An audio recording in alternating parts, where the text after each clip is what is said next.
that on behalf of Euralarm, I would like to welcome you to this webinar on how standards and regulation can decrease fire deaths and fatalities. My name is Jan Kuntz and I'm president of Euralarm. Next slide. You can go to, again, the next slide. I'll explain that in a minute. So for those of you that are not yet familiar with Euralarm, we're the European Industry Association representing the fire safety and security industry. We offer advice and expertise to the industry, to the market, to political authorities and standard bodies. We're organized into 4 sections: the fire detection, fire extinguishing, security and services. We represent a 67 billion euro market in a sector that employs around 700,000 people across Europe, a market that is forecast to grow by 11% between now and 2025. Next slide. It's exciting for us to see the interest in this that this subject has generated, because some time ago the fire section set up a task group on domestic fire safety. And it's this team that has organized this webinar and will be presenting it to you. We have quite a panel of speakers to present the subject to you. So it will start in a few minutes with Kari Telaranta, who will present the subject of domestic life safety. He'll be followed by Thorsten Teichert, who will present on how smoke detection can decrease fire deaths and fatalities. And finally, Mikko Leino will then present on the importance of regulation and standards in preventing home fires. So now, to get to the heart of the matter, I'd like to hand over to Kari Telaranta of SPEK, the Finnish Rescue Association. Kari, it's all yours. Thank you. Okay, if we may get my slides, I'll start with the short history review, because it's always important to know the past when we are planning to improve the future. Next slide, please. I bet I'm looking at this fire safety as a historical phenomenon in Finnish perspective, but I guess that, and I know that in most European states, the development of fire safety has been quite similar as in Finland. Structural fire safety has developed in the forming of the welfare state from the beginning of 1950, and before that it was not so much about structural safety but area fire safety. And first it was driven by the need to prevent large-scale fires and the need to protect property. Also, the improvements in fire safety regulations have followed the advancements in human rights.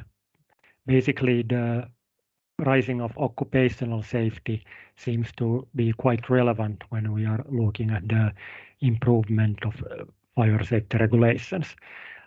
But what is still, at least in Finnish code, we have this duty to be careful, and it is quite similar as it was in legislation over 300 years ago. Next.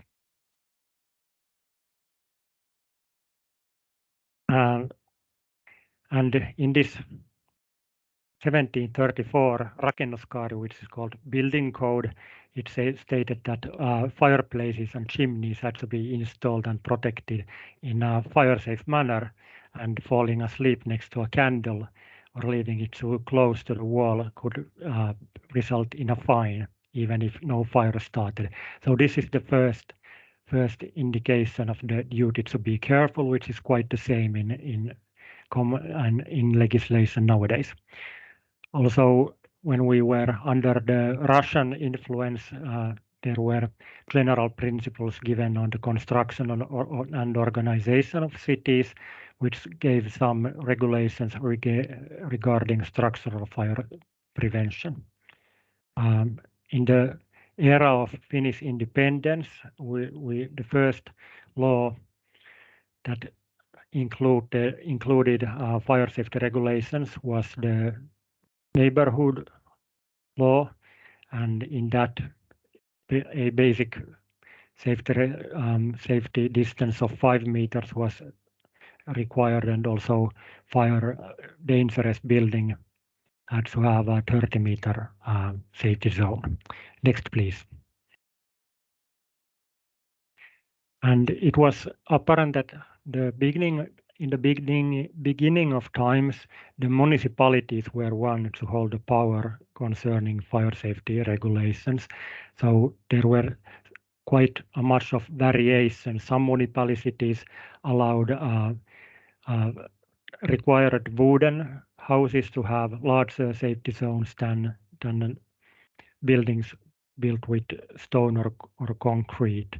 And also there were some special buildings like saunas, pharmacies, laboratories, etc., that had stronger regulations.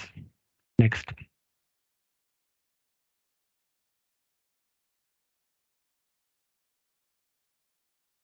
Okay, as we know, it was first the state that reacted to fires that have occurred. We had these big town fires, like fire in Turku, which burned almost the whole city down, and then it was the authorities that wanted to improve fire safety. This seems to happen all the time, that something bad happens and then we react to it. And the first initiator in this is usually the state or the municipality, but later the regulation becomes decentralized. When the principles have been established, then the power is given to the outside the government. And in these days we have various standards, instructions, recommendations that concern, for instance, the installation, service and maintenance of fire protection technology. But still, most politically difficult issues are solved by means of regulation, often reactively and still nationally. Even though EU is trying to gain more influence in fire safety, the nations still have the most powers. Next. In Finland, the first indication of a straight beginning to an end causal effect is this fire in 1927, and in which the fire killed 21 in cinema in Imatra, and the projector used flammable celluloid as film. And after that, a decree was issued regarding the storage, handling and transportation of flammable celluloid, and also the handling had to be reported to the fire authority. After this, it was mainly about industrial safety and chemical safety. For example, in the 60s, we had this acetylene explosion in a banana ripening facility, and also in a big explosion in Lapua munitions factory in the 70s. And these were the big accidents that improved industrial fire safety and industrial chemical safety. But the safety of apartments took until 90s to begin improving. And the first one I know is from 1997, in which a 13-year-old girl had to jump from balcony to escape the fire in her apartment. So before that, there were not many improvements to domestic fire safety, but the focus was on industrial fire safety. But in the 90s, the shift began, so that we were starting to be more and more interested in domestic fire safety. And in this case, the emergency access road was blocked by a car, and the ladder unit couldn't manage to get to the site because of this car, and the girl had to jump to her death. So this led to a stronger legislation concerning emergency access roads and the prohibition to block them. Next, please. Also in 1999, in Maaninka, we had this care home fire which claimed 5 lives, and a mandatory evacuation safety report has to be made since 2003, and this has improved very significantly the fire safety of care homes, because nowadays most of them are sprinklered, and back then they were not. Also in 2008, there was a social service owned home in which they placed people with alcohol addiction without proper care or proper support, and the building was in very poor conditions. And even though the authorities knew that there is trouble, the fire authorities didn't know about it. So after that, a new duty to notify the fire department of risk of fires and accidents was regulated. Next.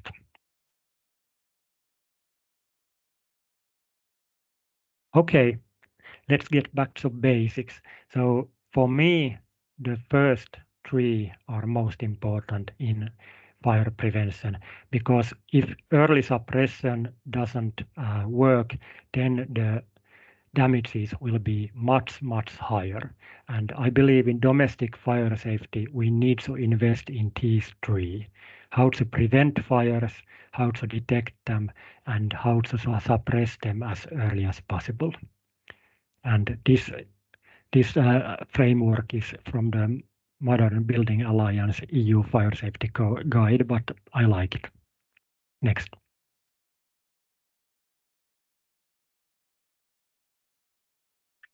In Finland, smoke detector became mandatory in the beginning of 2000, and they have to have a sufficient number of smoke detectors or devices with at least the same level of protection. The problem is that no one exactly knows what is a sufficient number, and detectors have to be installed within 1 year of the law coming into force, and we still have this sufficient number of, but it is detailed that it has to be 1 per every story and 1 per every 60 square meters, but that is often not sufficient. Next. Okay, you may all know that we have 2 different kinds of smoke detectors. The one is based in electrical conductivity, which is the ionizing detector, and this optical detector, which is more common nowadays, is based on device's internal light beam, which is disturbed by smoke particles in the air. But we have examined and tested these smoke detectors, and we have noticed that when they get old, they won't work anymore, even though when they are stored in their original packaging without ever using them, the components get old.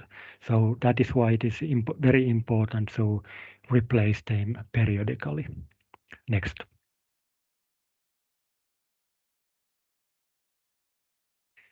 And there is the resident. Even if the technology like the smoke detector works, the biggest threat to the functioning of smoke detectors is the resident.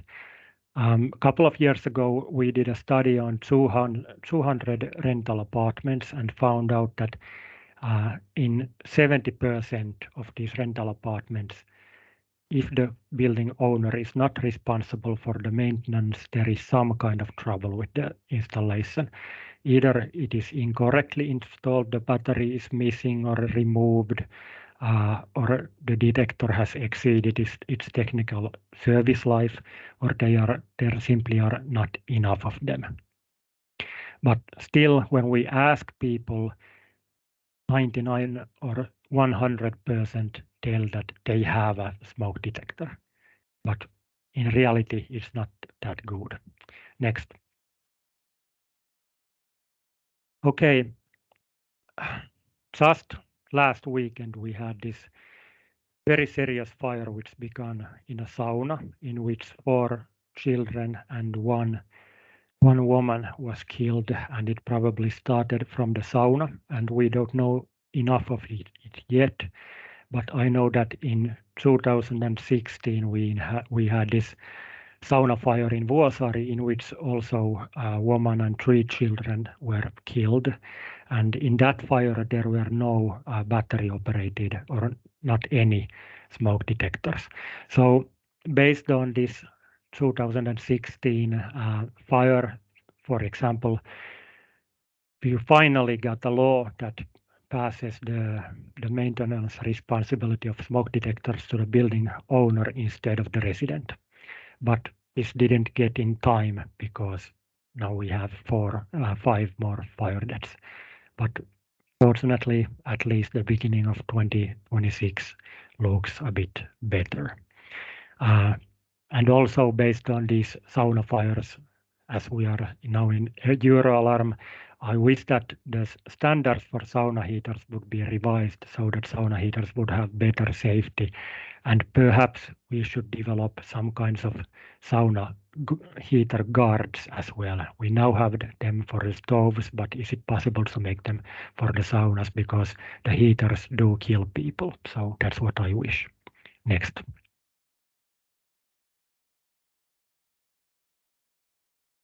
Okay, but back to the detectors. We have like over 2 million detectors in different houses nowadays, and it takes time. So we need the 2-year shifting period for this change to become true.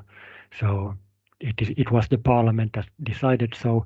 If it had, but I don't think this fire could have been prevented because the law has just been approved like a couple of months ago.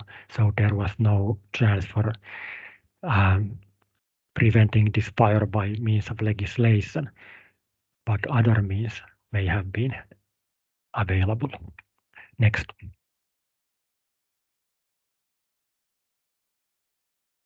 Okay, we have also tested the cost effectiveness of different fire protection technologies.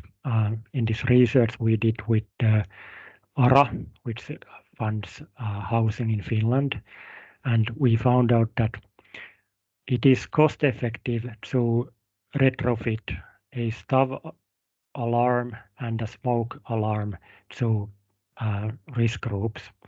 Stove guard is quite zero, near zero, the cost effectiveness, which means that it should be installed, because when the benefit is zero, then why not do that?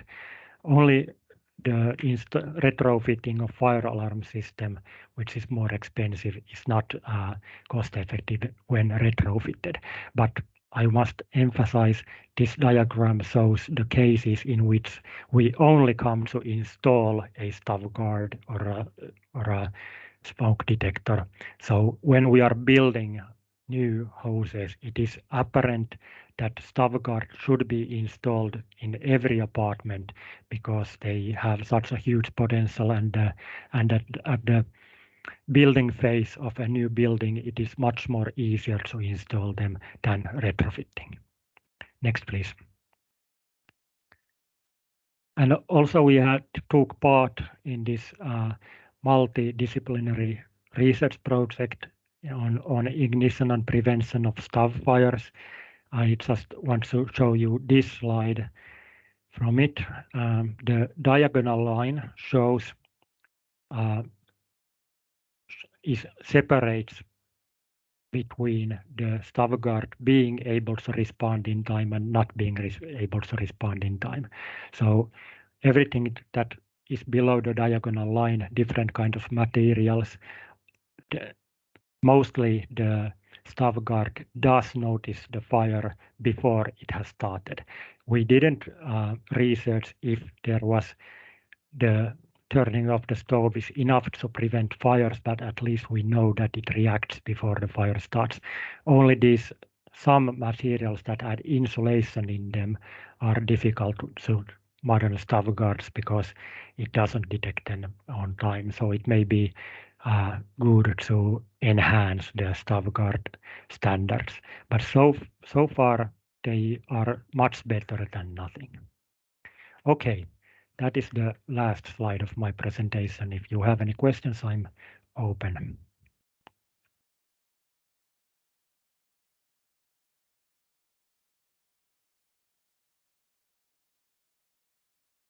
Yeah. Are there any questions to Kari? If there aren't right now, there may be some at the end. I suggest to hand it over to Thorsten.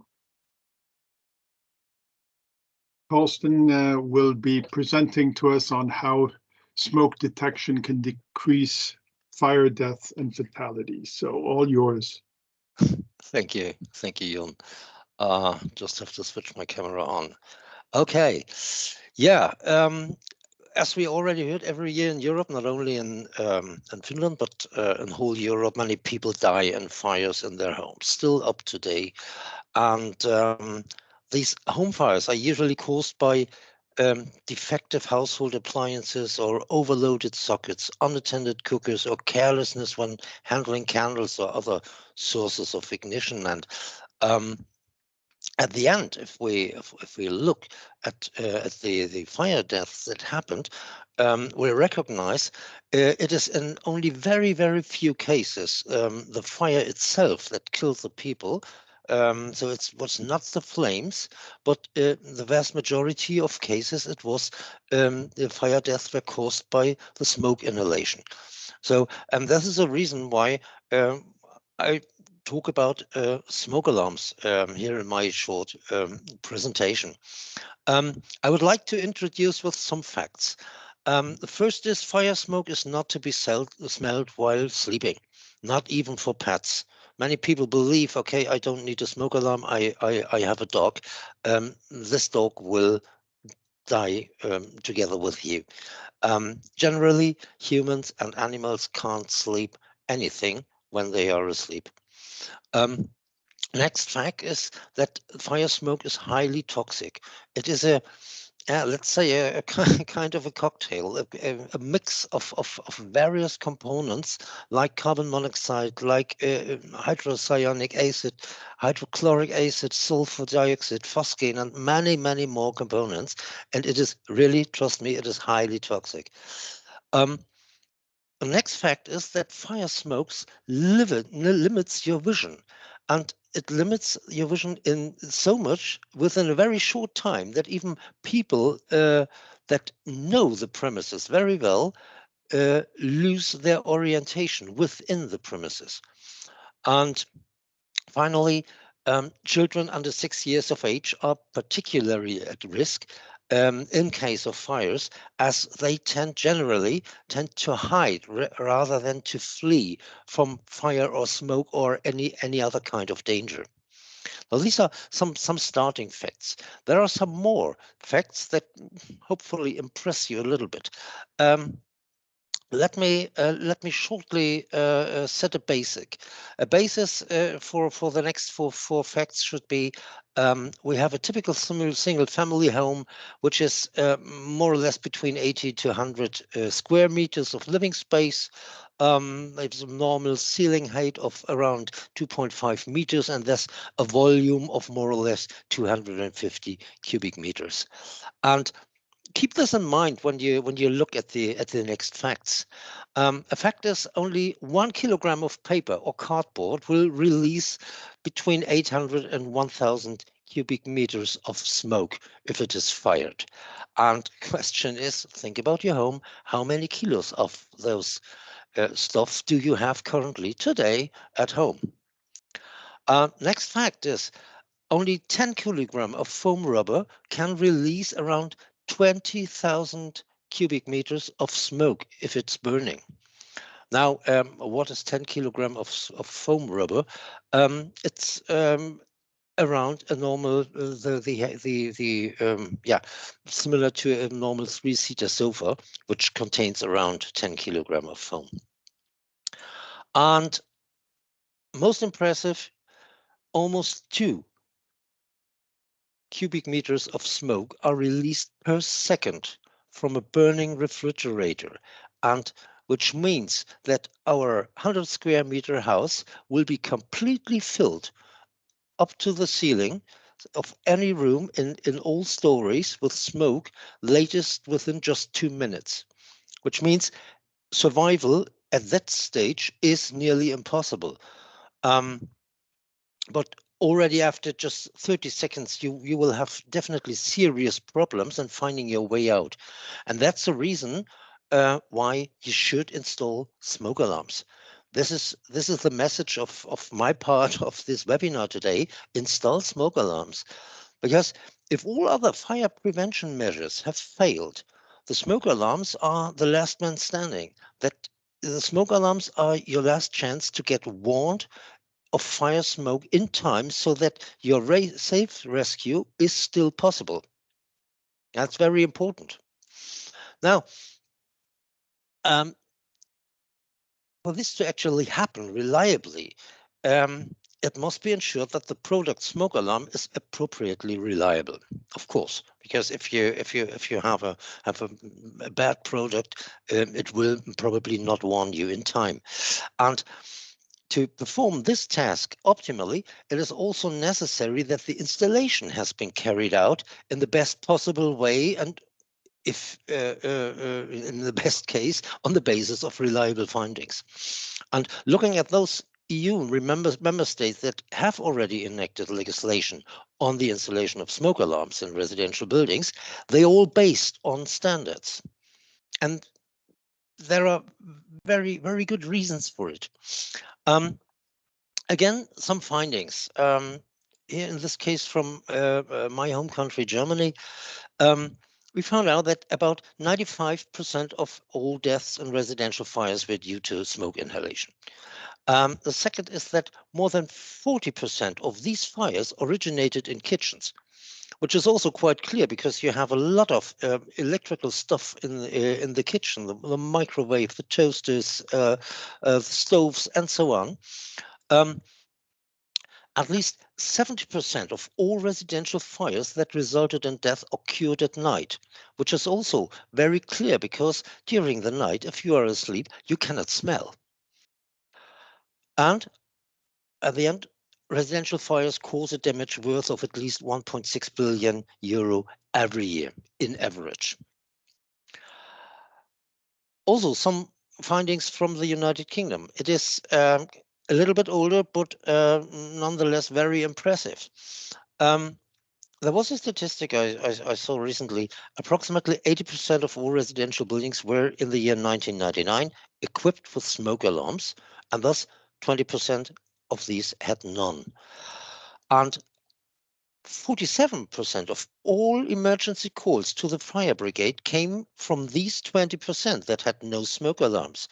And again, these 20% that had no smoke alarms were responsible for 53% of all deaths in residential fires.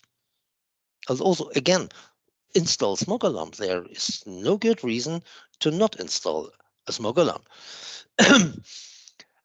Next question is the smoke alarm legislation effective? And the answer is yes, because as soon as one of the first of the German federal states initiates the smoke alarm legislation and the transition phase ended, you see a very clear decreasing of smoke of deaths and fatalities in residential fires in Germany.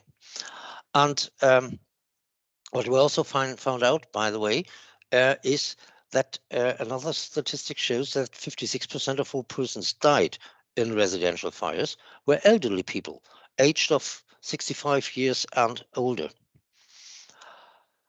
Very, very similar, but just over a very, very long time, because the United Kingdom, Great Britain did enacted the smoke alarm legislation very much earlier. Looking at the year of or the end of the year 1991, beginning of 1992, you also see the same, a continuously decreasing number of fatalities in residential fires. And also, same as we found out in Germany, also UK found out the older you are, the more you are at risk to die in a fire. These are official numbers, by the way. This is not what I just thought to myself. It is, yes, the source is the UK Home Office. So obviously, regulations help decreasing fire deaths in residential buildings. And the next question is, of course, do standards also help? And the answer is yes. On one hand, we have a product standard, which is a harmonized standard under the CPR, the Construction Products Regulation, and therefore it is mandatory in all EU member states. So if you purchase a smoke alarm anywhere in the EU, you can be sure that you have a product that is at least on the level of this standard, and it is approved it. This product standard defines very clear technical requirements to smoke alarms that are to be fulfilled if a smoke alarm shall be made available to any market within a EU member state. And therefore, it is due to due to the fact that it's mandatory, it is also the basis for the mandatory CE mark. So if you purchase a smoke alarm with the CE mark, you can be sure that you have a quality product. Also, the EN 14604 gives a very clear advice to notify bodies how to test and to certify the test results, so that they can also be reviewed and shown to customers or for any marketing topics. The product standard is one part of the story. The second part of the story are the application guidelines. And application guidelines are usually developed and introduced by national standardization committees. This makes a lot of sense because through this you can ensure that national principle, cultural specificities, and other topics that are national are or can be sufficiently taken into account. This is quite important. Also, the application guidelines normally determine in which rooms or areas of a residential building the smoke alarms should be installed, in which way, an example, not to the wall, but to the ceiling, and so on. And any other topics that are to be observed during planning and installation of smoke alarms. And usually, also these application guidelines include a requirement to test smoke alarms regularly to ensure that they are operational over its normal service life. Well, national application guidelines for smoke alarms in residential buildings are, from that point, different from country to country, of course. But in some points, they all demand the same, because these demands are simply based on common sense and recognized findings. And this is what I want to show you next. Common sense leads to conclusions. This is the title of this section. Smoke from a fire must be able to reach a smoke alarm to get detected by it. It is quite sure. And through this finding, it is quite clear that during installation, it is to be ensured that the smoke alarms need to reach and penetrate a smoke alarm unhindered and as quickly as possible. And as smoke rises to the ceiling due to the thermal effect of a fire, of course, smoke alarms shall be sited in the middle of a room and on the ceiling. And wall mounting is in some cases necessary and possible, but these should be only the exceptional cases. And if you install a smoke alarm in a country where you currently don't have a legislation and you don't have a guideline, stick to these few points. To put it on the ceiling, put it in the middle of the ceiling, and do all this at a distance of between 30 and 50 centimeters away from any obstacles like lights, joists, or furniture, or anything else. And these this distance is regulated differently. And if there is no guideline, if you are not sure, decide for 50 centimeters, not for 30 centimeters, then you can't be wrong. The next finding is common sense.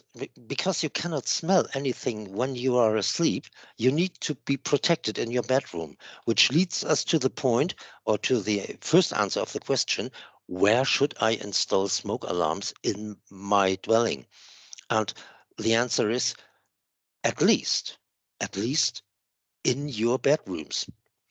Smoke alarms should be installed in all bedrooms, regardless if people sleep there regularly, but as soon as there is a bed in a room, on the ceiling, there should be a smoke alarm.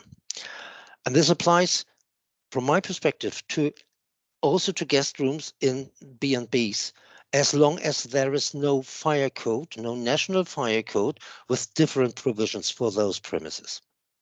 And if you have to escape, it is quite clear it would be nice if there is no smoke in an escape route, which means also the escape route needs to be monitored for smoke, and therefore smoke alarms should be installed also in all corridors and stairways inside of your dwelling. Common sense leads to conclusions. Again, since small children tend to hide from fire or smoke rather than flee, they need the special protection of their parents, which leads us to the idea rooms where children usually play and or sleep should, of course, equipped with smoke alarms. Secondly, to ensure that their parents or other persons present get reliably alarmed in case of a smoke ignition in these rooms of the children, it is recommended to interconnect smoke alarms inside dwellings where children live. And if you don't know something, check it out. This is common sense. And of course, this is valid also to smoke alarms.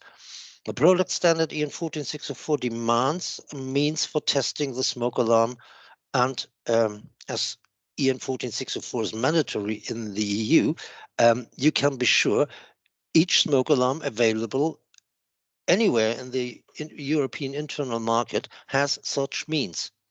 So please use it. To ensure that a smoke alarm is fully operational, it is to be tested regularly using these means. Not using any smoke from cigarettes or any expensive testing units, whatever. Simply press the button, and if you get a beep in return, you can be sure that everything's fine with your smoke alarm. Well, nobody lives forever, also common sense, and of course this is also valid to smoke alarms. So internationally, all experts agree that smoke alarms should be replaced latest after 10 years of service, because the smoke sensor becomes less sensitive over time, and the accumulation of various contaminants, an example dusts, affects the function of smoke alarm or smoke alarms over its lifetime. In addition, corrosion of electrical components due to environmental influences is a normal and well-known effect, not only in the smoke alarm business, but also in other industrial parts. And unfortunately, this leads, of course, to an impairment of the functionality of the device, which is all the more severe the longer a device is in operation. So again, there should be in the best case, implemented into the legislation that smoke alarms should be changed after, or are to be changed after 10 years latest.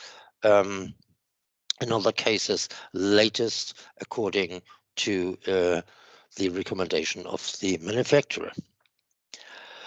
Yeah, and last but not least, also common sense. Meanwhile, please think of your planet and dispose your smoke alarms at the end of the life in a sustainable and environmental friendly way, because there are many valuable and raw materials contained in a smoke alarm, And yeah, these could be used for a second life in a way. This was my last slide. Thank you. Thank you very much, Thorsten. Let me hand it over now to Mikko Leino. That's our last presentations. If you have any questions, I wrote it in the chat, but please write your questions in the chat and we'll get to them after this last presentations. Mikko? Yes. All right. Hello. Yes, we have now heard quite a bit of interesting and important information and insight about the fire detection, and now I'd like to discuss fire prevention, the first level of the seven-tier structure we saw in the beginning, 7 layers. Okay, the first slide, please. So there are a lot of different measures which has already been taken on behalf of the get fire prevention enhanced. One of the important things, and that's why I raised it as a first thing, is smoking indoors. Even though, actually it's not even that much a technical or that kind of development, but even habitual, and there is also by regulation that okay, you are not allowed to smoke here and there, and the second thing is that the development of the fire safer cigarettes has taken place over time. So the materials, upholstery, and maybe the textiles at the domestic environment. So there are regulations and standards defining okay, what kind of tests must be taken and what kind of marks could be achieved for this furniture and such. And then there is a big development on the fire retardant building materials, and that I mentioned here, Euralarm system. Electrical faults has been also, and it's still quite a big reason for the kind of major fires, and there has been a lot of work on the standards and best practices to make wirings more safe, and and also there has been development on the standardization side for the safer appliances, that what kind of components for example, refrigerators and other appliances must have in order to achieve the better fire safety. Okay, smoke alarms were intensively already discussed, and I just want to mention this interlinking, that okay, when one smoke alarm goes off, so it's important, and it's even in certain local requirements that they must be interlinked. At least I know this kind of regulation is in place in Scotland. And then last but not least, cooking is very important what comes to the fire safety, and that's the reason why I'm bringing it up here, is that okay, we do have technology, we can protect people from themselves. When I say this, I mean the careless cooking, and also the people who need some help in their everyday life, so with possible cognitive impairments, so that we support people in their daily actions and to maintain independent living. And so the big message here is that we would like to see a transition from passive to active safety in a way in this area. So I would like to compare this to the car industry, because the passive safety in cars, they are bumpers. Okay, if you drive off the road, so the bumpers help you not to hurt yourself. But at the same time and later on, there has been a lot of inventions which actually in an active way keeps you and helps you to stay on the road. So that's the difference between the passive and active safety from my point of view. Okay, the next slide, please. Okay, I have put some of these to the time scale. Maybe there are lots of details, and so just to show that, okay, it always takes time before the things get kind of ripe and the standards get put into the place.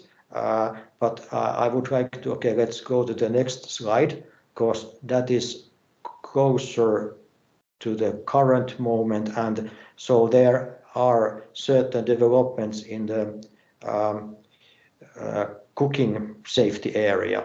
So, okay, because 2011 in Norway, as a kind of forerunner country, so they made a local regulation that there must be a safety device for stoves.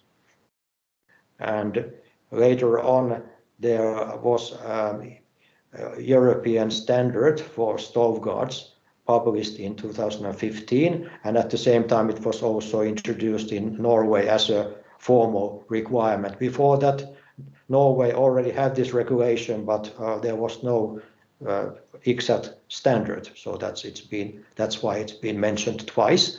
And then just this year here in Finland we got a regulation setting stove guards mandatory for senior and special groups homes.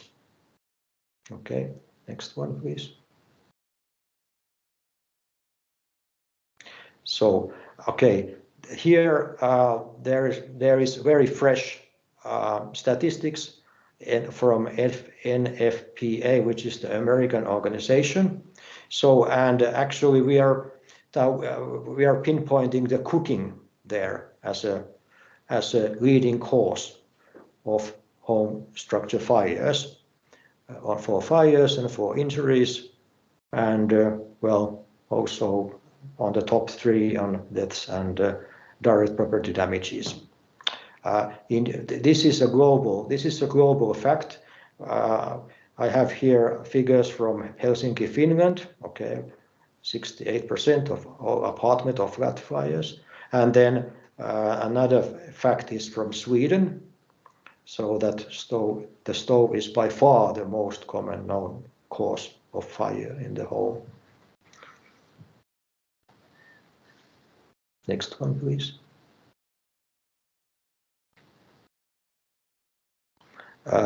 What comes to the standardization, there are technical committees at the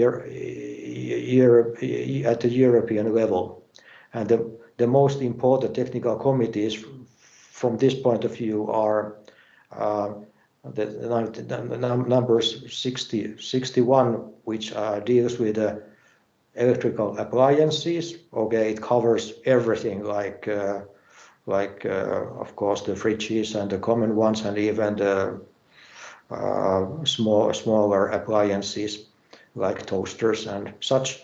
And then technical committee number 64 is about the electrical installations, and actually that is the direction where the national implementations come from. And for example, those the examples from Norway and Finland, actually they have been created by the committees, national committees under this 64. Thank you. Next one.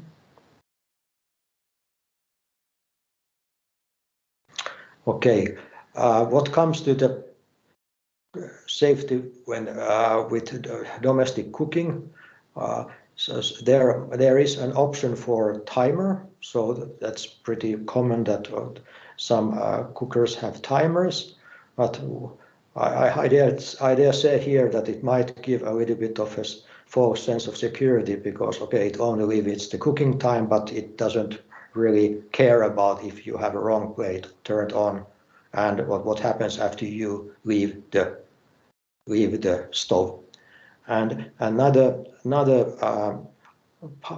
device is heat alarm, which means that there is a device which actually responds to the certain fixed temperature, and this 58 Celsius is the pretty standard temperature, and normally these are recommended to the kitchens because they smoke alarms won't work in that nice way in the kitchens due to the cooking fumes.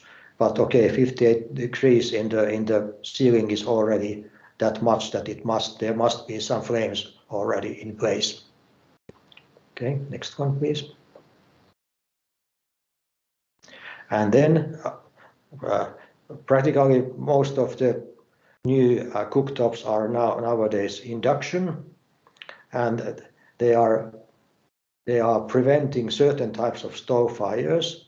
At the same time, they might bring again a little bit of a false sense of security, because the measurement is from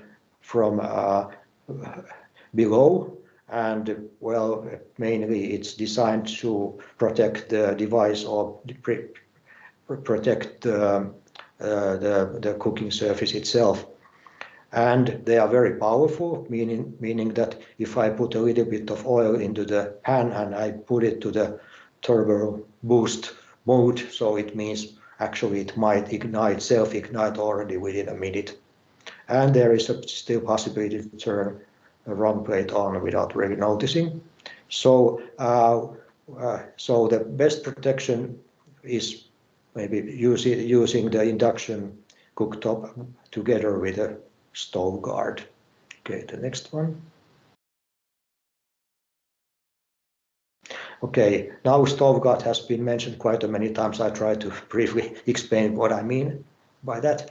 So it's a system or a product where you have two components. Another one is a sensor unit. It's like a detecting device, which is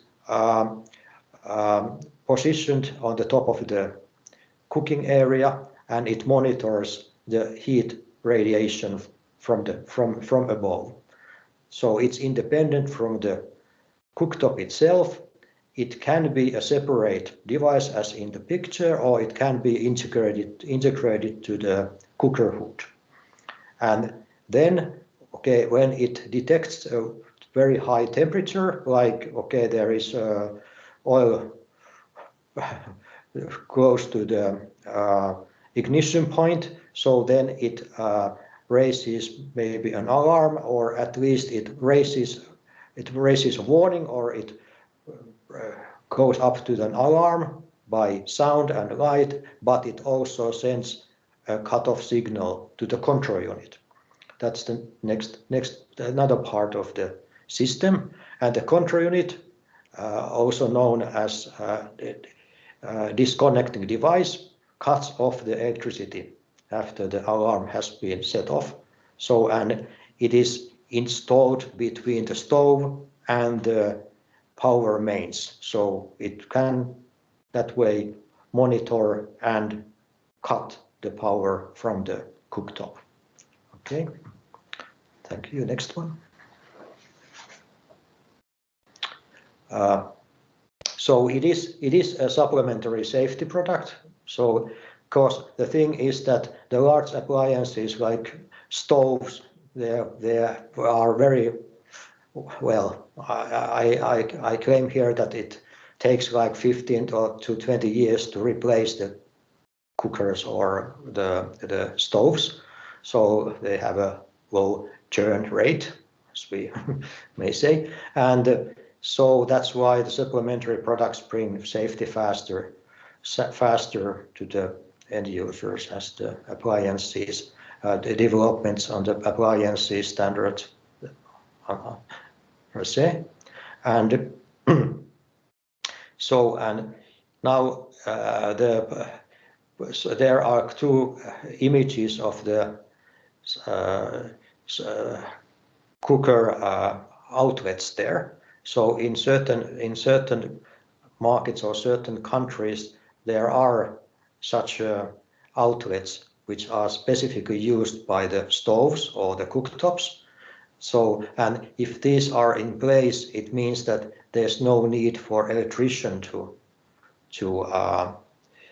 come and make a hard wiring for the supplementary safety product. So it's much lower barrier to purchase, and so the total cost will be much lower. So the upper one is Perilex, which is actually it's a German standard in the first place, but it's been used in Sweden, not that much in Germany, I think nowadays, and in the Netherlands. And the lower example is from Norway, where they have this kind of special one-phase 25 ampere outlet for the stove. Okay, thank you. The next one.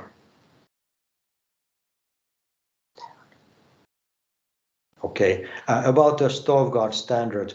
Okay, it works 3 ways. I try to really squeeze the details here. So, okay, power must be cut off when temperature goes high. That's one thing.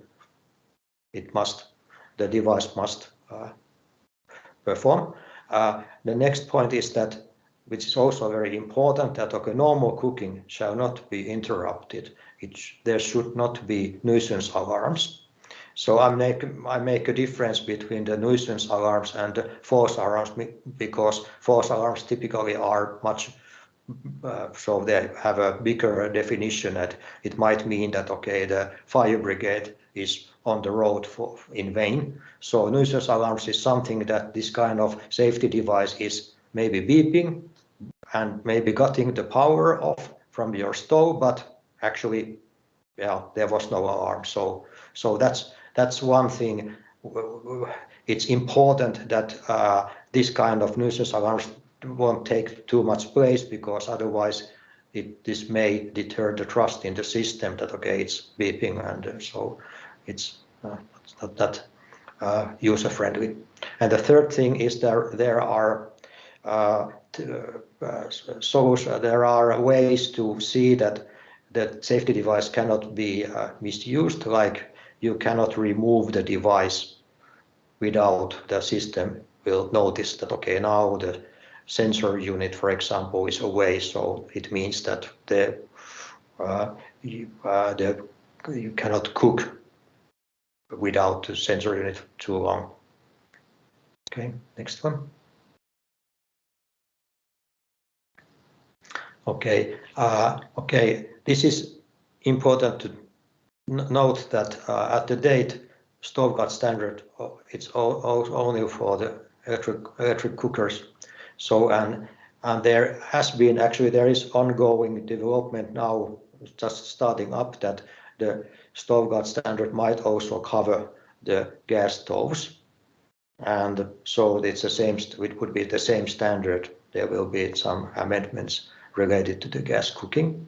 I must mention that Spain, the Spanish National Committee, is very active with this one. So, and there are certain reasons why maybe it's better to really focus on the integrated sort of the cookers with integrated sort of capabilities, because otherwise you have to go and open the old gas pipes, and there is a risk of leaks, and so this might get a bit hairy. That's why the focus is on that kind of integrated or cookers. In Japan, in Korea, South Korea, especially in South Korea, there is a lot of development in this area, and so that's very positive. That actually the reason why the Japanese are very active with this is that there are a lot of earthquakes, and they want to limit the risk of the gas explosions won't happen after that kind of catastrophes. Okay, but nevertheless, trend in the Western world, the trend is towards the electrical cookers. so for many reasons, and I've understood that at least in the Netherlands this is the case. And the last but not least is that there has been also health-related concerns, which actually has led even a proposal of a ban of gas cookers in the States. That is the acronym stands for the Consumer Protection Organization. I've understood that some cities have even given this kind of ban, but well, the state has then, how do you say, if you refuse to ban, so okay, whatever is the word. So, but that has been there is some political discussion about gas cookers in the States. Okay, next one.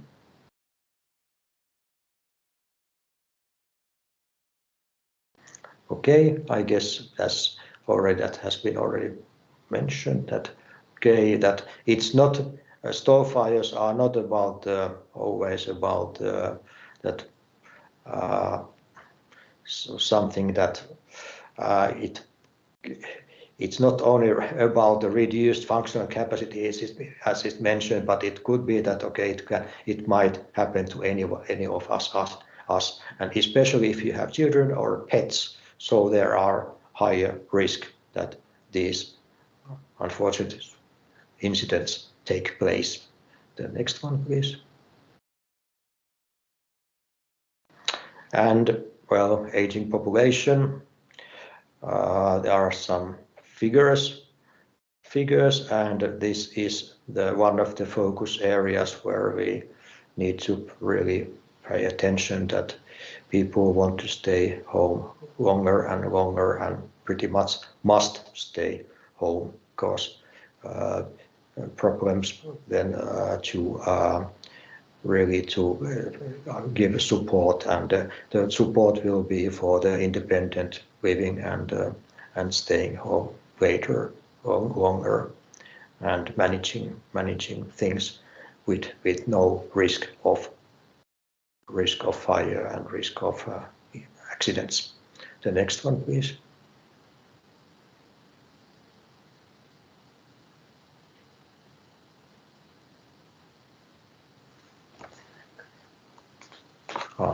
Okay, sorry. So okay, yeah, okay. Now it was really a bit delayed. So okay, I already mentioned Norway a couple of times, and it's important to pinpoint here that actually they have been real pioneers in this. They started already almost 15 years ago to have a similar solutions, and later on stove guards based on the standard, and there has been some development clearly that fire deaths has been going down. So this is a very good also. It shows also the result. In Norway, every new household must have a stove guard, and if you renovate your kitchen, actually, then you are also obliged to acquire a stove guard and also install it. Okay, next one, please.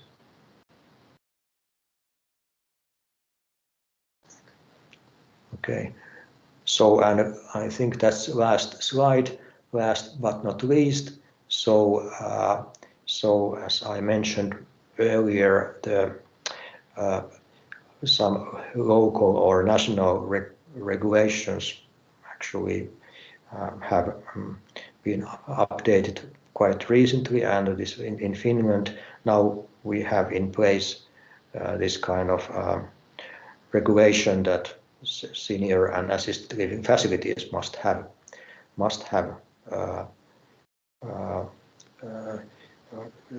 they must be equipped with stove guards which are compliant with the standard. So standard is EN 50615. So we have different letters in the front of the acronym that okay, that's only stating that it's the national implementation of the standard. So SFS is Finland, and NEK is Norway, and so on and so forth. And so actually the standard is exactly always the same in Europe, so there's no national adaptations or deviations there at all. Okay, all right, I think that was the last slide. And then we have a number of links here. I hope they are useful. So you may find a little bit of more information there. And of course, I'm also available for questions now when I finish my little speech. Thank you. Thank you very much, Mikko, as well as for you, Thorsten and Kari. There were quite a few comments. Alistair mentioned quite a few facts about the UK and building codes starting already in 1777 makes sense, since I think that's also close to the beginning of the Industrial Revolution, and housing being built in fairly large scales. So then you also mentioned some of the facts regarding the London Surveyor Guides for public entertainment, as well as some feedback that some of these laws took quite a bit of time.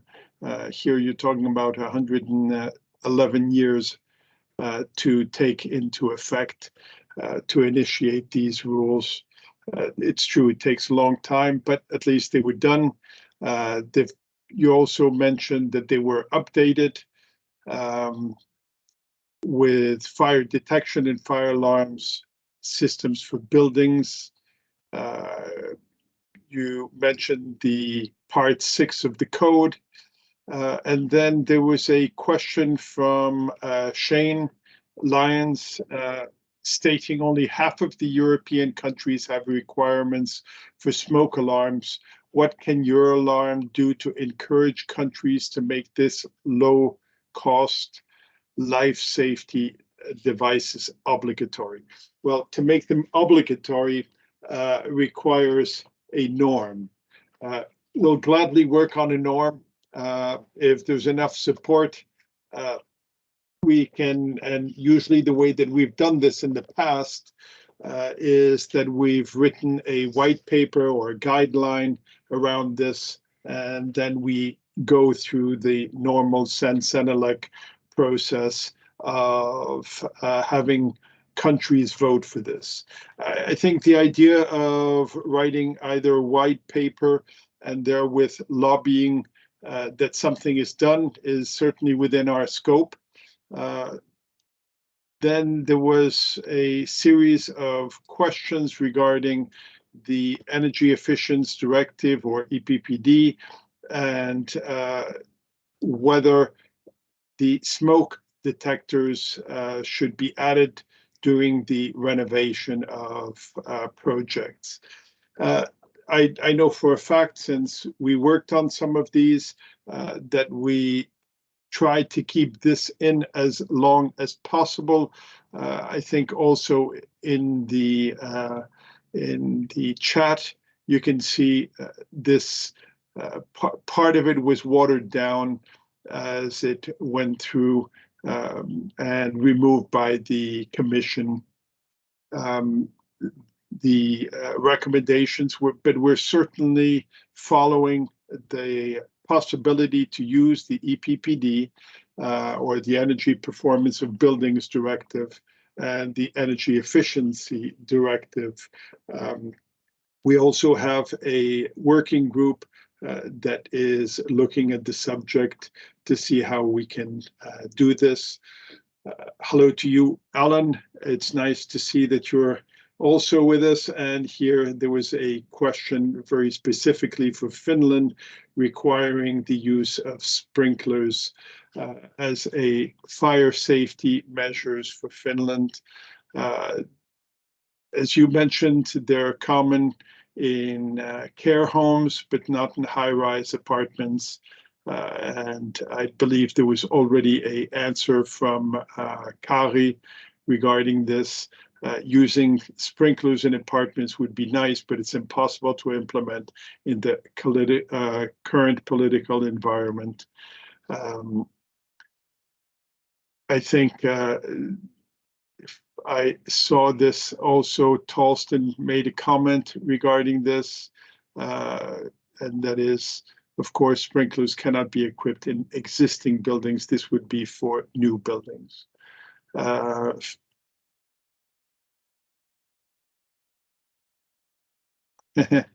Yeah, again, Alan Brinson makes a comment that 56 million for sprinklers, which is very high. And you're right, Alan. It took Grenfell Tower to see the change in the UK. It usually does take such a problem, and for other countries, I think quite often what occurs is that they think that they're better. So right now, just if the UK has it, I think we can push in the local countries to see if there can be a similar type of response. But I'm not sure if that's truly the case, that it can be transferred from one country to another that easily. Thorsten, you have a comment, or there's a comment from Kari. Could you comment, or could you state what you wrote down? Yeah, sure. It was about the cost effectiveness. I saw you one slide about the cost effectiveness calculations we did in collaboration with the ARA, and in those cost effectiveness analysis, we did conclude that if the resident is a type of high risk resident, so we have more fires and less capability to escape on one's own, then given the long lifespan of sprinkler systems and the long lifespan of buildings, if we look at 50 years time span, the residential sprinkler systems are cost effective in these kind of cases, but there must be a higher risk when we are doing retrofitting. But of course, the risk doesn't need to be so high when building new apartments and fitting them with sprinkler systems. But I have no calculations about installing sprinklers in new apartments. But we have this analysis that was a research report. It is published in SPEK's website. Unfortunately, it is published in Finnish, but we do have a English summary. But I know that in Britain and in Norway, they have made similar cost effectiveness analysis. So we are not way off the scale when I'm saying that it may be cost effective to install sprinkler systems. Right. And I think the last question that I see, or the comment, is again from Alan Brinson regarding SEN has provided an EN 16925 for residential sprinklers and will soon have an EN 14972-17 for residential water mist. Being from SEN, these are also Finnish national standards. Okay. Honestly said, I can't speak to that at all. If somebody else can or needs to, I mean, in and of itself, it's a comment, not a question. Are there any other questions?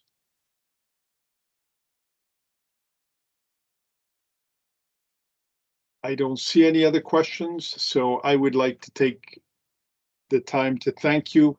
Also to state, you can contact us. If you have any other questions, you can follow us. You can contact us via secretariat@euralarm.org or follow us on LinkedIn, and we will gladly get back to you as soon as possible. Thank you for your time, and thank you for your presentations, Kari, Thorsten, and Mikko. Wishing you a good rest of the day.